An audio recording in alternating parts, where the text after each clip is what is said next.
Hello everyone. Indian history and culture అంటే భారతదేశ చరిత్ర సంస్కృతికి సంబంధించి రెగ్యులర్గా మీకు క్లాసెస్ని మా ఐఎన్ఎం సంస్థ అందించబోతోంది. ముఖ్యంగా రెండు తెలుగు రాష్ట్రాల్లోని పోలీసు పోస్టులైన సబ్ ఇన్స్పెక్టర్ ఆఫ్ పోలీస్ అలాగే కానిస్టేబుల్ ఎగ్జామ్ సంబంధించి అలాగే త్వరలో రాబోయే వార్డు సచివాలయాలు ఏపీపీఎస్సీ నిర్వహించే వార్డు సచివాలయాలు విలేజ్ సచివాలయాలకు సంబంధించి వీటన్నిటికీ కూడా ఇండియన్ హిస్టరీ ప్రముఖమైన పాత్ర పోషిస్తోంది. కాబట్టి మీకు రెగ్యులర్ క్లాసెస్ని మేము మా ఐఎన్ఎం సంస్థ ద్వారా అందించబోతున్నాము. ఈ సేవలు ఉపయోగించుకోండి, బాగా యూటిలైజ్ చేసుకోండి. అలాగే ఈ క్లాసెస్ ఇన్ డెప్త్ నేచర్ ఉంటాయి కాబట్టి బాగా లోతుగా పరిజ్ఞానంతో చెప్పడం జరుగుతుంది కాబట్టి మిగతా ఏపీపీఎస్సీ ఎగ్జామ్స్ కానీ టీఎస్పీఎస్సీ గ్రూప్స్ ఎగ్జామ్ 1, 2, 3, 4 లేదంటే జూనియర్ లెక్చరర్స్ ఆప్షన్ డిగ్రీ వాళ్ళ లెక్చరర్ ఆప్షన్స్ వాళ్ళు కావచ్చు, సివిల్ సర్వీస్ వాళ్ళు కావచ్చు, వీళ్ళందరూ కూడా ఈ వీడియోస్ని చూడొచ్చు. వీళ్ళకి సబ్జెక్ట్ బాగా ఇంప్రూవ్మెంట్ కూడా కనపడుతుంది ఇందులోనూ. కాబట్టి ప్రతి ఒక్కరికి యూటిలైజేషన్ అవుతాయి. ఈ వీడియోని యూటిలైజ్ చేసుకోండి. సో ఇదే ఫస్ట్ టైం అయితే మా ఛానల్ చూడడం మీరు సబ్స్క్రైబ్ చేయండి, ఎందుకంటే లేటెస్ట్ వీడియోస్ మీకు కొంచెం త్వరగా అందుతూ ఉంటాయి. వాటితో పాటే కామెంట్ కూడా చేయండి. మీకు కావాల్సింది అంటే ముఖ్యంగా మీకు ఏ డౌట్స్ ఉన్నా కూడా కామెంట్ సెక్షన్లో కామెంట్ బాక్స్లో మీరు కామెంట్ చేయండి. అలాగే షేర్ చేయండి, మిగతా వాళ్ళకు కూడా ఇది అందుతుంది.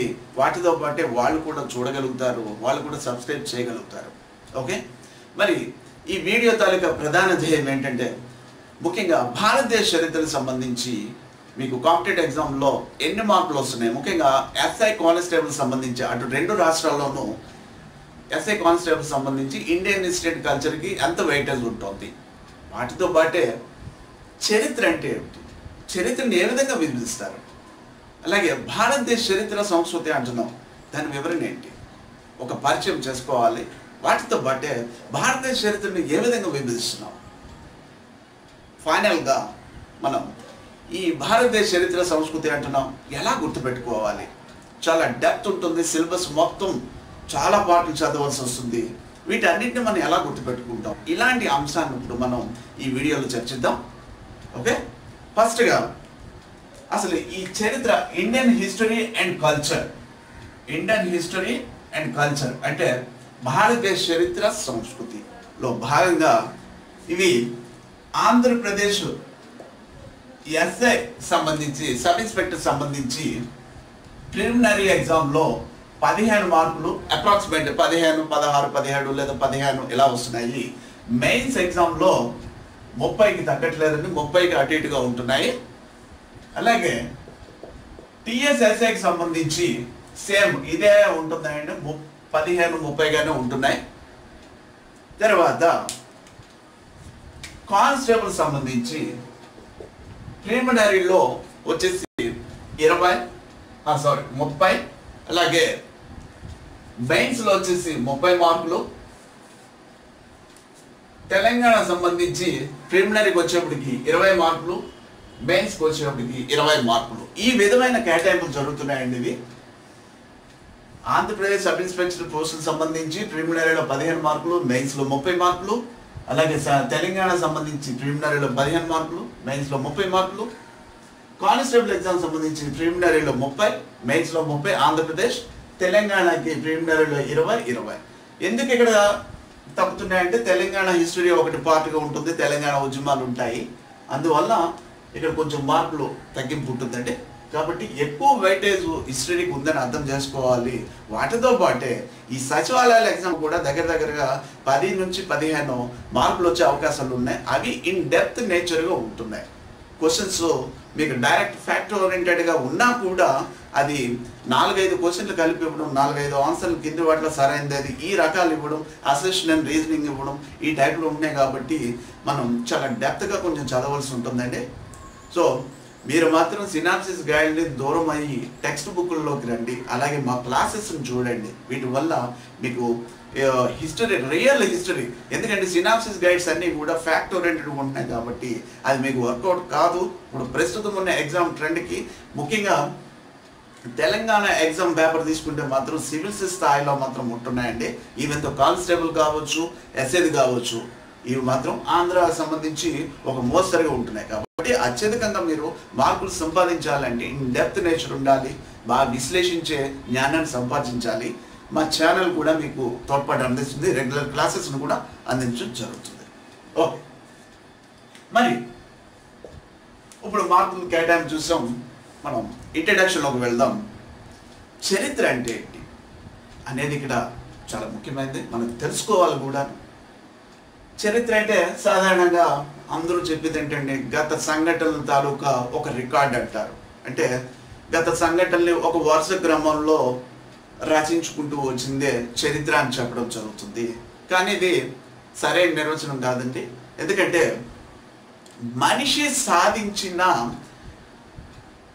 ప్రగతి ప్రధానికి ఒక అర్థం పట్టే ఒక స్మృతి పదం అని చెప్పవచ్చండి. ఏంటంటే మనిషి సాధించిన ప్రగతి పథానికి అర్థం పట్టే ఒక స్మృతి పదం. ఏంటి మనిషి సాధించింది ప్రగతి పదం అంటున్నాం? ఇక్కడ పదాలు చూడండి, ఆలోచించాలి. ప్రగతి, ప్రగతి ఎందులోనూ ఏ రంగాల్లో మనిషి సాధించి ఉంటాడు అంటే రాజకీయ రంగం, దీన్నే పొలిటికల్ అంటాం.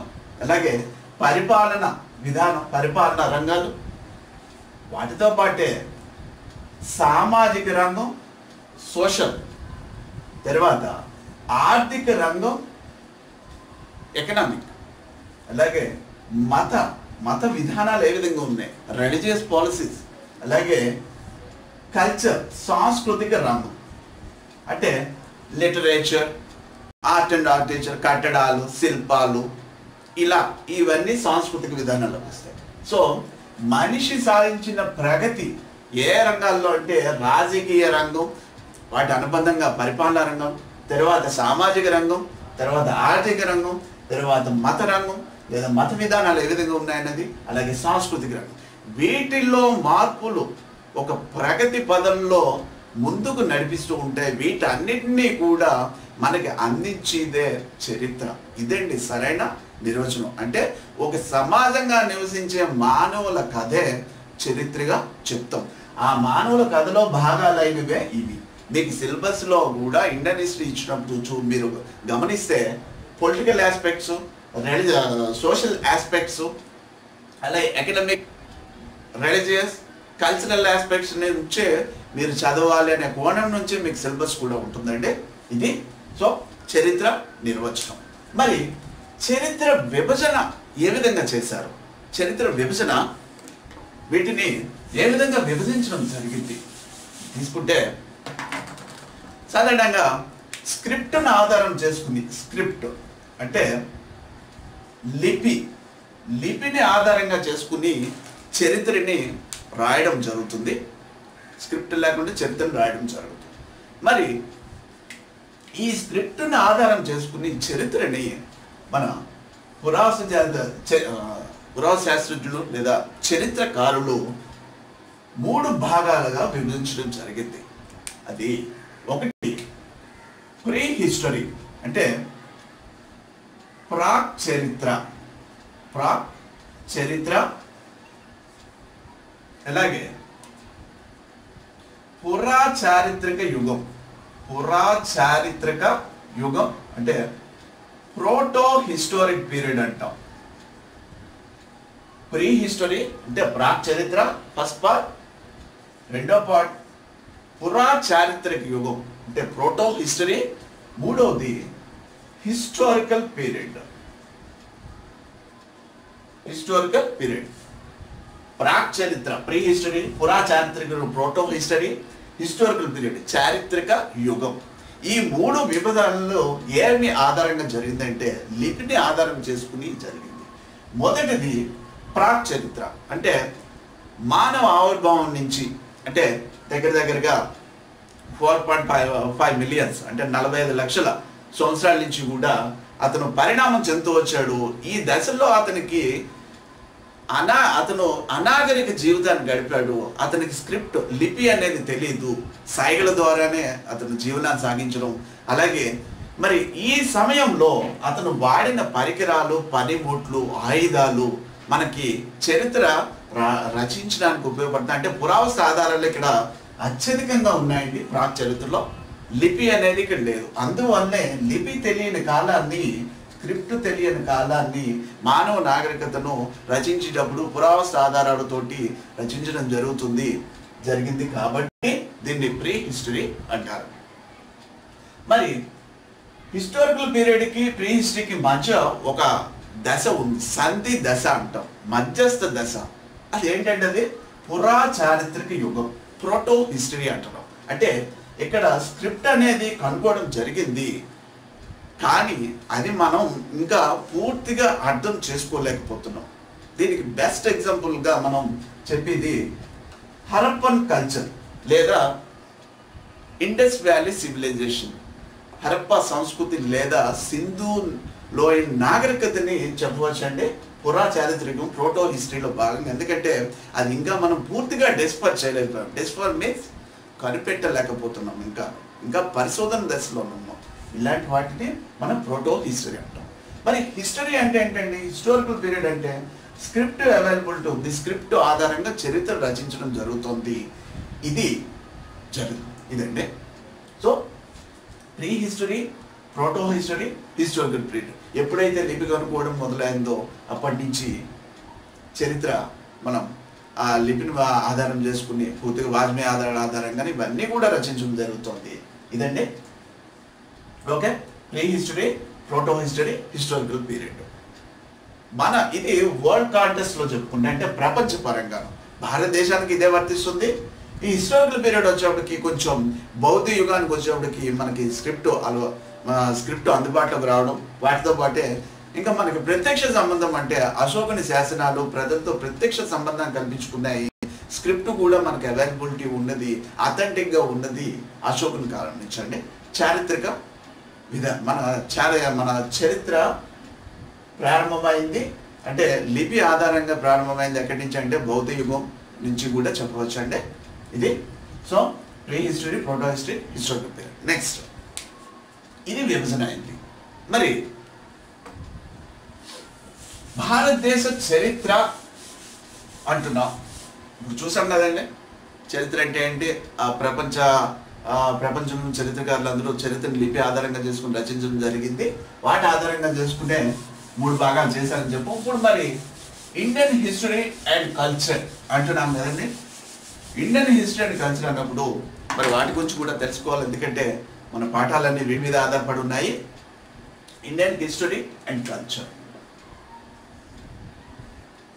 ఇండియా, భారత్ అనే పిలువబడే మన దేశం ప్రాచీన కాలంలో భరత వర్షం అనగా పిలిచేవారు. భరత వర్షం లేదా భారతదేశం అని ప్రాచీన కాలంలో పిలవడం జరిగింది. భారత రాజు చే పాలించబడిన రాజ్యం భరత రాజ్యం. ఆ సంతతి, ఆ ప్రజలే భరత ప్రజలు అని ప్రాచీన కాలంలో పిలవడం జరిగింది. పురాణాలలో జంబూ ద్వీపంగా పిలవడం జరిగింది. జంబూ ద్వీపం. ఓకే, ప్రాచీన కాలంలో భరతవర్షం, పురాణాల్లో జంబూ ద్వీపం. తర్వాత తొలిగా ఆర్యుల తర్వాత వచ్చిన దండయాత్రికుల్లో గ్రీకులు రివర్ ఇండస్ అంటే సింధు నదిని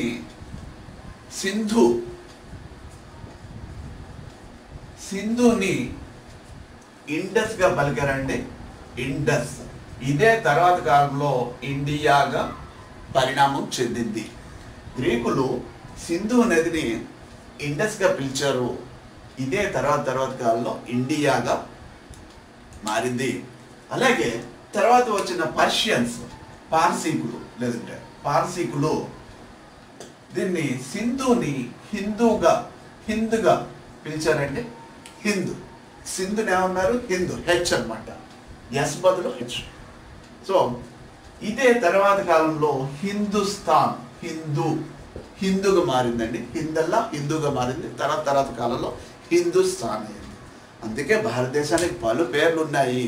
ఏదైనా భరత వర్షం కావచ్చు, జంబూ ద్వీపం కావచ్చు, ఈ సింధు నది మొదట్లో వీళ్ళు వచ్చిన దండయాత్రికులందరూ ఈ నదిని టచ్ చేయడం, వాటితో పాటే ఆ ప్రదేశాన్ని అలా పిలవడం, అదే పేరుతోటి తర్వాత కాలాల్లో స్థిరీకృతం అవడం జరిగింది. ఇదండి మరి భారతదేశ చరిత్ర సంస్కృతి అంటున్నాం. మన చరిత్ర సంస్కృతి అనేది సాధారణంగా ఇది చాలా ప్రాచీనమైనది, యుగ యుగాల చరిత్ర అండి మంది. ఒక యుగ యుగాల నుంచి కూడా మన సంస్కృతి వారసత్వం ఇవన్నీ కూడా ఒక జీవ నదిలాగా ప్రవహించే ఒక సజీవ సంస్కృతి అని చెప్తాం. అంటే జీవనది ఎప్పుడు కూడా ఎండిపోదండి. అలాగే మన సంస్కృతి కావచ్చు, మన వారసత్వాలు కావచ్చు, ఇవన్నీ కూడా యుగ యుగాలుగా వస్తూనే ఉన్నాయి, కొనసాగుతూనే ఉంటుంది. ఇది మన భారతదేశ చరిత్ర సంస్కృతి. సో ఇది మనం రీసెంట్గా కూడా చూస్తే ఇప్పుడు రేపు 2022కి 75వ స్వాతంత్ర దినోత్సవం జరపడానికి భారీగా కూడా ఏర్పాట్లు జరుగుతున్నాయి. దాన్ని ప్రత్యేక కమిటీలు వేయడం కూడా జరిగింది. అంటే ప్రతి పౌరుడు కూడా మన భారతదేశ చరిత్రను తెలుసుకోవాలి, అలాగే సంస్కృతిని తెలుసుకోవాలి, నాగరికతను తెలుసుకోవాలి. తరతరాల చరిత్రని తరతరాలకి అందించాలంటే ముందర మనం కూడా దీని మీద నాలెడ్జ్ సంపాదించాలి. ముఖ్యంగా ప్రతి కాంపిటేటివ్ ఎగ్జామ్లో ఉండడానికి కారణం భారతీయతను చాటి చెప్పడం, మన చరిత్రను తెలుసుకోవడం, మన వీరగాథ పురుషుల త్యాగఫలం, మన స్వాతంత్ర సమరయోధుల గురించి, వీళ్ళందరి గురించి కూడా తెలుసుకోవాల్సిన ఆవశ్యకత ఉంది. అందుకే చరిత్రని ప్రతి విద్యార్థి అధ్యయనం చేయాలి. చరిత్రను అధ్యయనం చేయడం వల్ల ఏంటంటే గతం తాలూకా విలువలు తెలుస్తాయి, వాటితో పాటే ప్రస్తుతం మనం ఎలా ఉన్నాం తెలుస్తుంది, అలాగే రాబోయే కాలంలో ఎలా ఉండాలి అని కూడా తెలియజెప్తుంది. ఇదండి మరి ఇండియన్ హిస్టరీ అండ్ కల్చర్ని సౌలభ్య రీత్యా ఎలా విభజించారు అంటే, ముందర ఏమని చెప్పుకున్నామంటే చరిత్రని లిపి ఆధారంగా విభజించింది చెప్పాం. ఇది ప్రోటో హిస్టరీ, హిస్టారికల్ పీరియడ్. అది లిపి ఆధారంగా చరిత్రను రచించడానికి చెప్పాం. ఇది చదవడానికి, అధ్యయనం చేయడానికి వీలుగా ఉండడానికి భారతదేశ చరిత్రను లేదా ప్రపంచంలో కూడా చరిత్ర ఇదే విధంగానండి కొద్దిగా మార్పులు ఉంటాయి. 3 భాగాల కింద విభజించడం జరిగింది. మొదటి భాగాన్ని ఏమంటామంటే పురాతన భారతదేశ చరిత్ర, దీన్నే యాన్షియంట్ ఇండియన్ హిస్టరీ అంటాం. రెండవ భాగం మధ్యయుగ భారతదేశ చరిత్ర, మెడివల్ ఇండియన్ హిస్టరీ అంటాం. మూడవది ఆధునిక భారతదేశ చరిత్ర, మోడర్న్ ఇండియన్ హిస్టరీ. పురాతన భారతదేశ చరిత్ర ancient Indian history, medieval Indian history మధ్యయుగ భారతదేశ చరిత్ర, అలాగే ఆధునిక భారతదేశ చరిత్ర మోడర్న్ ఇండియన్ హిస్టరీ అనేవి ఈ పార్ట్లండి. ఇవే మీ ఎగ్జామ్లో ఈ ఎస్ఐ కానిస్టేబుల్కి అయితే మొత్తం ఈ 3 పార్ట్లు చదవాలండి. అలాగే ఆధునిక యుగంలో వచ్చే స్వాతంత్ర ఉద్యమాన్ని కూడా ప్రత్యేకించి అధ్యయనం చేయవలసి ఉంది. అలాగే విలేజ్ వార్డ్ సెక్రటరీకి సంబంధించిన సిలబస్ కూడా మొత్తం చదవాలి. గ్రూప్ 1, 2 తెలంగాణ గ్రూప్ 1, 2లో అయితే 3లో కూడా మొత్తం ఇండియన్ హిస్టరీ ఉందండి.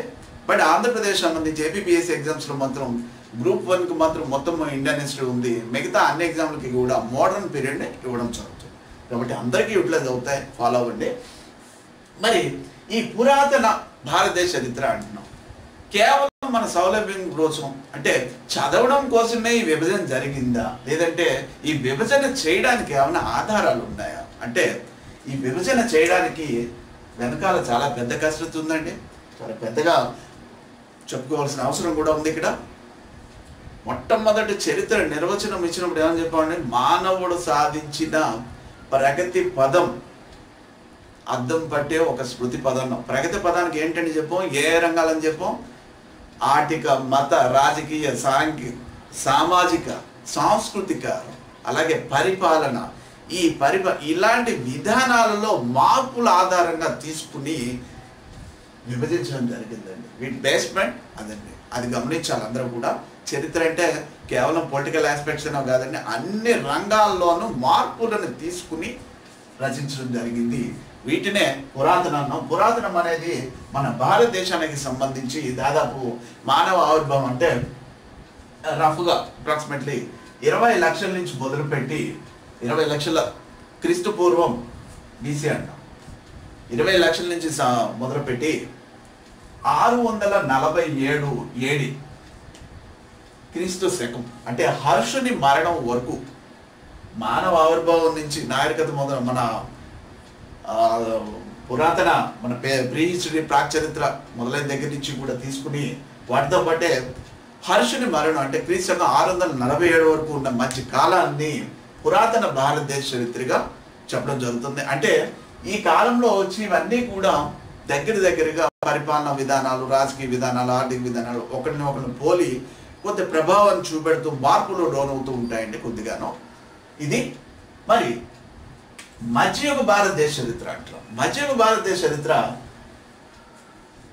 తర్వాత నుంచి 647 AD తర్వాత నుంచి మొదలుపెట్టి 1707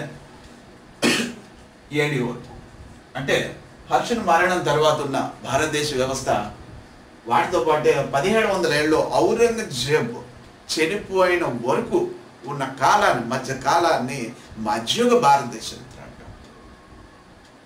అంటే పురాతన భారతదేశ చరిత్రలో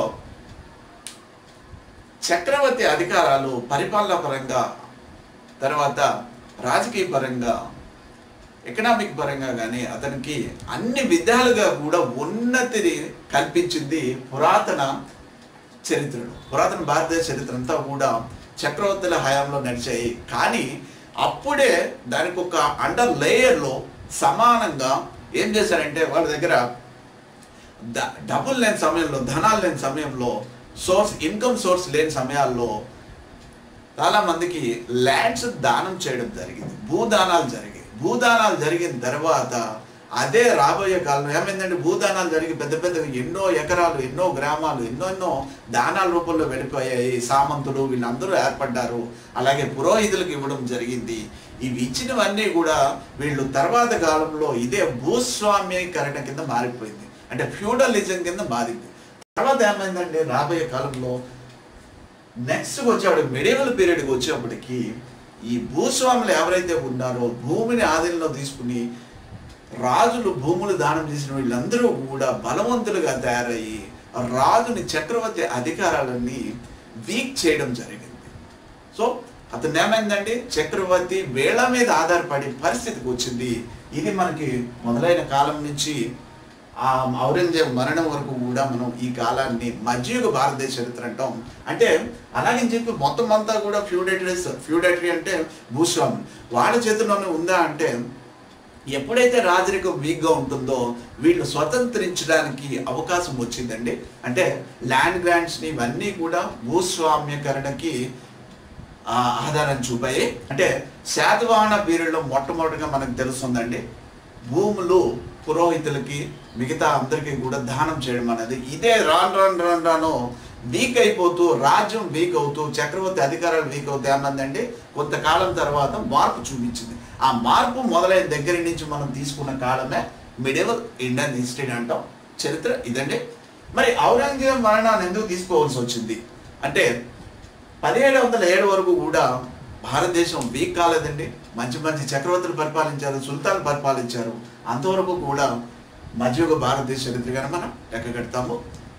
అయితే 1707 నుంచి 1707 టు 1947 AD వరకు ఉన్న కాలాన్ని ఆధునిక యుగంగా చెప్పడం జరుగుతుంది. ఆధునిక భారతదేశ చరిత్ర అంటాం. పురాతన భారతదేశ చరిత్ర లక్షణం తీసుకుంటే చక్రవర్తి రాజు, చక్రవర్తి రాజ్యాలు ఇవన్నీ కూడాను. అలాగే మధ్యయుగ భారతదేశ చరిత్ర లక్షణం తీసుకుంటే భూస్వామ్యుల చేతిలోకి వెళ్ళిందండి. అంటే ఫ్యూడలిజంగా చెప్పవచ్చు. ఇంకా మరి మోడర్న్ పీరియడ్కి వచ్చేవాడికి మార్పు ఏ విధంగా జరిగింది? భూస్వామీకరణ ప్లేస్లో వచ్చిందండి అతి ముఖ్యమైనది పెట్టుబడిదారీ వ్యవస్థ, క్యాపిటలిజం. అంటే యూరోప్లో జరిగిన ఇండస్ట్రియల్ రెవల్యూషన్, పారిశ్రామిక విప్లవం ఫలితంగాను, అలాగే రెనైజెన్స్, పునరుజ్జీవనం, రిఫార్మేషన్, పునరుద్ధరణ ఇలాంటివన్నీ కూడా యూరోప్లో దాదాపుగా 15వ శతాబ్దానికి మొదలుకే జరిగాయండి. అందుకే యూరోప్లో ఆధునిక కాలం 15వ శతాబ్దానికి వచ్చేసిందండి.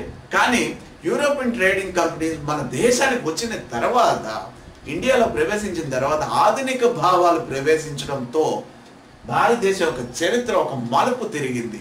ఈ మలుపే ఆధునిక భారతదేశ చరిత్ర అంటాం. అంటే ఆధునికత వైపు అడుగులు వేయడం.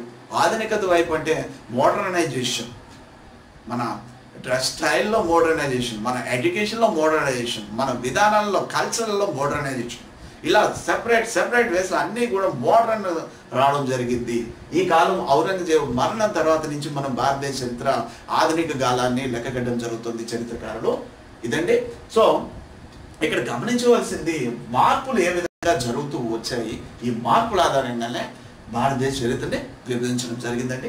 ఇవన్నీ కూడా మనం వన్ బై వన్ రావాల్సి ఉంటుంది. ఇవన్నీ కూడా మనం పూర్తి చేయవలసి ఉంటుందండి లెసన్స్ రూపంలో. ఓకే, మరి ఇప్పుడు ఇంత పార్ట్ని 20 లక్షల మానవ ఆవిర్భావం దగ్గర నుంచి, అంటే 2 మిలియన్స్ ఇయర్స్ ఎగో నుంచి తీసుకుని 1947 వరకు కూడా మనం చదవాలి అంటే ఎంతలాగా ఇందులో మ్యాటర్ ఉంటుంది, ఎన్ని పొలిటికల్ ఇష్యూస్ ఉంటాయి, ఎన్ని ఎకనామిక్ ఇష్యూస్ ఉంటాయి. అయితే వీటిని చదివే విధానం ఒకటి ఉంటుందండి. ఎప్పుడైనా గుర్తుపెట్టుకోండి, డెప్త్ ఉన్నా కూడా చదివే విధానం వల్ల మనకి ఇంట్రెస్ట్ కలుగుతుంది. ఇంట్రెస్ట్తో పాటే ఇంకొంచెం మనం చదవగలుగుతాం, ఈజీగా కూడా రిమెంబర్ చేయగలుగుతాం. అది గమనించాలి. ఏదైనా కానీ మనం చదివిన తర్వాత ఒక 4-5 రోజుల తర్వాత మళ్ళీ రివిజన్ తెలియకపోతే అది కష్టం అండి. అది గమనించండి. కానీ హిస్టరీని గుర్తుపెట్టుకోవడం ఎలా అన్నది చూద్దాం. సరే, సో ఈ విభజన అయింది కదండి. ఇది చరిత్రని గుర్తుపెట్టుకోవడం ఎలా ఈజీగా, అంటే ఓ మిస్టరీగాను చిన్నప్పటి నుంచి మనకి చెప్పేటప్పుడు హిస్టరీ అనేప్పటికీ మన కళ్ళ ముందు మెదిలేది రాజులు, యుద్ధాలు, లేదంటే అప్పుడప్పుడు చిన్న చిన్న కట్టడాల గురించి ఎక్కువగా మన పాఠ్యాంశాలు, మన లెసన్స్ అన్నీ కూడా గతంలో మన చరిత్రకారులు రచించిన విధానంలోనే కొనసాగాయి. ఆ విధానం తప్పు అనేది ప్రస్తుత కాలం ఇప్పుడే కాదండి, ఎప్పటి నుంచో కూడా చెప్తూనే వస్తున్నారు. కానీ సరైన రీసెర్చ్ లేకపోవడం వల్ల, సరైన హిస్టోరియన్స్ లేకపోవడం వల్ల చరిత్ర అనేది కేవలం రాజుల యుద్ధాలు, ఓ డేట్స్ కిందో ఇలాగే మరుగున పడిపోతూ వస్తుంది. కానీ పీపుల్స్ ఫ్రమ్ బిలో, అంటే కింది స్థాయి ప్రజల కోసం మనం చదవలసిన అవసరం ఉంది. ఇప్పుడు చరిత్ర ట్రెండింగ్ కూడా అదేనండి. చరిత్రను రాసే విధానం కూడా కింది స్థాయి నుంచి వస్తుంది. అంటే పై స్థాయి అంటే రాజులు, పురోహితులు, లేదంటే తర్వాత వర్గాలు, అది కాకుండా కింది స్థాయి ప్రజలు ఎలా ఉండేవారు, వాళ్ళ జీవన విధానాలు ఏంటి, వాళ్ళ స్థితిగతులు ఎలాగున్నాయి. రాజులు ఉన్నతంగా ఉన్నప్పుడు, ఫర్ ఎగ్జాంపుల్ తాజ్మహల్ ఉంది. తాజ్మహల్ తీసుకున్నప్పుడు అది కట్టడానికి రాళ్ళెత్తిన కూలీలు ఎందరో అంటాం కదండి, అలా ఆ టైపులో అండర్ గ్రౌండ్లో ఎలా ఉంది, రాజులు కాకుండా కింది స్థాయిలో ఏ విధంగా ఉందని గమనించాలి. ఓకే, మనం ఈహెచ్ కార్ ఈయన చరిత్రలో ఒక నిర్వచనం కూడా జరిగింది. ఇది చాలా ముఖ్యమైనది, ఇది గమనించాలి. ఇది ఇప్పుడు మనం చదివే విధానం ఇది ఆధారం కూడాను. చరిత్ర అనేది గతానికి వర్తమానానికి నిరంతరం జరుగుతున్న సంభాషణ అంటారండి ఆయన. అంటే గతం, హిస్టరీ, ప్రస్తుతం ఇప్పుడు మనం ఉన్నాం, ఈ రెండింటి మధ్య కూడా నిరంతరం సంభాషణ జరుగుతూ ఉంటుందని ఆయన చెప్పడం జరుగుతుంది. అంటే చరిత్రకారుడు ఇప్పుడు ప్రస్తుతానికి సంబంధించిన వాళ్ళు, గతం అనేది హిస్టరీ, అతను ఆ ఆధారాన్ని పరిశీలించేటప్పుడు ప్రస్తుతం ఉన్న కాలం నుంచి చారిత్రక దశకు వెళ్ళవలసి వస్తుంది.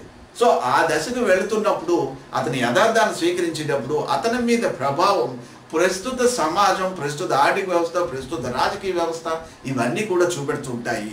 యథార్థాన్ని స్వీకరిస్తూ ఉంటాడు, కంటిన్యూస్గా జరుగుతూ ఉంటుంది. ప్రస్తుతం తాలూకా ఇంపాక్ట్ అతని మీద ఉంటుంది.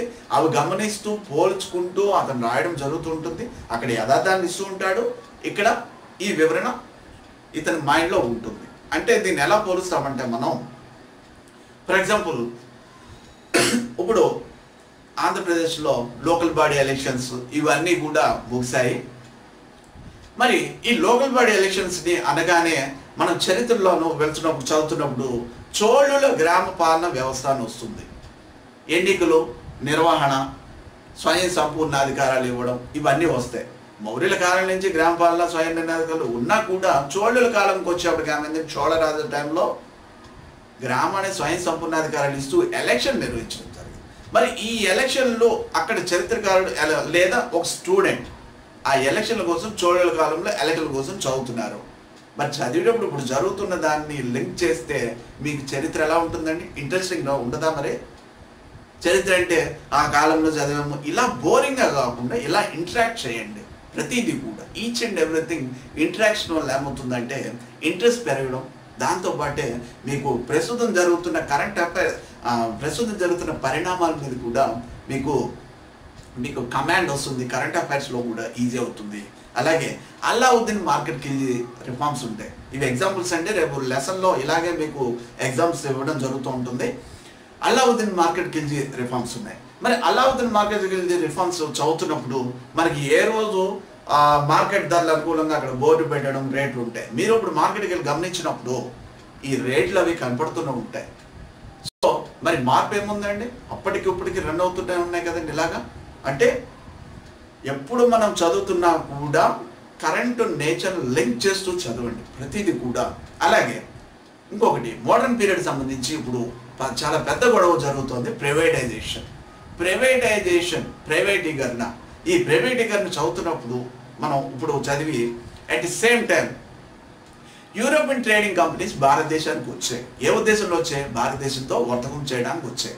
మరి మన రాజులు, చక్రవర్తులు లేదంటే స్థానిక పాలకులు వాళ్ళని ఎందుకు అలౌ చేశారు భారతదేశంలోకి అన్న ఆలోచన మీకు మెదలాలి. ఎందుకు అంటే ఒకటే, వివిధ కంపెనీలు వచ్చి వాళ్ళు వ్యాపారం సాగిస్తుంటే తక్కువ రేట్లకి స్థానికులకి అందుబాటులోకి వస్తాయి. ఆ వస్తువులు చీప్గా తక్కువ ధరకి రావడం జరుగుతుంది అన్నది ఆలోచన ఆ నాయకుడు. ఇప్పుడు ప్రైవేటైజేషన్ చేయడం వల్ల సెంట్రల్ గవర్నమెంట్ ఏమని చెప్తుందండి? తక్కువ ధరకి నాణ్యమైన సేవలు అందుబాటులో తేడానికి, కాంపిటీషన్ పెరగడానికి మనం ప్రైవేటీకరణ చేస్తున్నాం చెప్తున్నాం. మరి అప్పటికి ఇప్పటికి ఏమైనా తేడా ఉందండి? ఇప్పుడు మన వాళ్ళు మనమే పాలించుకుంటున్నాం. అప్పుడు విదేశస్తులు వచ్చారు. తర్వాత ఏమైంది? స్వతంత్రాన్ని హరించివేయడం జరిగింది. మరి ప్రైవేటైజేషన్, మితిమీరిన ప్రైవేటైజేషన్ ఏమవుతుందండి? షేర్ల రూపంలో మిగతా వాళ్ళ చేతిలోకి వెళ్తే స్వతంత్రం హరించిపోయే దశ కూడా రావచ్చు. సో ఇలాంటి కంపారిజన్ చేయడం వల్ల మీకు ఏమవుతుందంటే హిస్టరీ మీద డెప్త్గా చదవాలని, విశ్లేషణ చేయాలని ఇవన్నీ కూడా మీకు కలుగుతాయి. ఇలాంటివి ఎన్నో మనం ఎగ్జాంపుల్స్ని మనం చెప్పడం జరుగుతూ ఉంటుందండి. ఈ విధానంలో చదవడం వల్ల మీ కాంపిటేటివ్ ఎగ్జామ్లో మీకు ఆల్రెడీ హార్డ్గా వచ్చిన పేపరు అనలిటికల్ బేస్లో వచ్చినా మీరు ఆన్సర్ చేయగలుగుతారు. అటు ఫ్యాక్ట్ ఓరియంటెడ్గా వస్తే ఫ్యాక్ట్ ఎలాగా మీరు గుర్తుపెట్టుకుంటారు. వాటితో పాటు ఇలా చేయడం వల్ల ఇది చాలా కాలం గుర్తుండిపోతుంది. అలాగే ఇంకొకటి కూడా చేయవలసి ఉంటుంది. సమకాలీన నాగరికతలు లేదా సమకాలీన పరిస్థితుల గురించి కూడా చూడాలి. అంటే ఒక పద్ధతేమో ప్రస్తుతం జరుగుతుంది, అప్పటికి ఇంటర్లింక్ చేసుకుని చదవడం. రెండో పద్ధతి, ఒకటి చదువుతున్నప్పుడు ఇప్పుడు హరప్ప నాగరికతను మనం, హరప్ప సంస్కృతికి సంబంధించి మనం చదువుతుంటే దానికి సమకాలీన నాగరికతలు ప్రపంచంలో ఏమిటి, ఇండియాలో ఏమిటి. అలాగే అశోక చక్రవర్తి పరిపాలించినప్పుడు విదేశస్తులు అతను టచ్న్న వాళ్ళు సమకాలికులు ఎవరు? లైక్ దట్ ఇప్పుడు మోడీ గారి పాలన ఉందండి, అమెరికాలో బైడెన్ ప్రభుత్వం ఉంది. సో ఇది సమకాలీనం అంటాం. ఈ విధమైన ప్రిపరేషన్ కూడా ఉండి తీరాలి. ఇలాంటివి ఉన్నప్పుడే మనం హిస్టరీని బాగా ఇంట్రెస్ట్గా చదవగలుగుతాం. అంతేగాని డేట్లు, రాజులు లేదంటే ఇలా వరుసగా మీకు సినాప్సిస్ గైడ్లో వరుసగా ఉన్నట్టుగా మీరు చదువుకుని వెళ్తే మాత్రం ఉపయోగం ఉండదు. అలాగే మీ ఎగ్జామ్ ట్రెండ్ కూడా ఉపయోగపడదండి ఇది. రైట్. మరి నెక్స్ట్ మనం క్లాసు హరప్పన్ కల్చర్ నుంచి మొదలు పెడతామండి. యాక్చువల్గా అయితే pre history and proto history of India అనేది చెప్పాలి. అంటే ప్రాక్ చరిత్ర మరియు పురా చారిత్రికం నుంచి మొదలు పెట్టాలండి. కానీ నేను ఇది ఆల్రెడీ ఆంధ్రప్రదేశ్ హిస్టరీకి సంబంధించిన విభాగంలో, అంటే ఏపీపీఎస్సీ గ్రూప్ 2కి సంబంధించి నేను ఆంధ్రప్రదేశ్ హిస్టరీలో నేను ఇది 18 లెసన్స్ని చెప్పడం, క్లాసెస్ని చెప్పడం జరిగింది. ఈ 18 క్లాసుల్లో మీకు ఒక లింక్ని అక్కడ నేను పెట్టడం లింక్ని ఇవ్వడం జరుగుతుంది. అది చూడండి, వీడియో లింక్. ముఖ్యంగా ఇందులో నేను ఆంధ్ర హిస్టరీని బేస్ చేసుకున్న ఆ వీడియోలో ఇండియా, తెలంగాణ, ఏపీని దృష్టిలో పెట్టుకుని చెప్పడం జరిగింది. కాబట్టి మీరు ప్రీ హిస్టరీని అక్కడ ఫాలో అవడం వల్ల చాలా ఉపయుక్తంగా ఉంటుందండి. తర్వాత నుంచి మనం హరప్పన్ కల్చర్ నుంచి క్లాసులు మొదలు పెడదాం.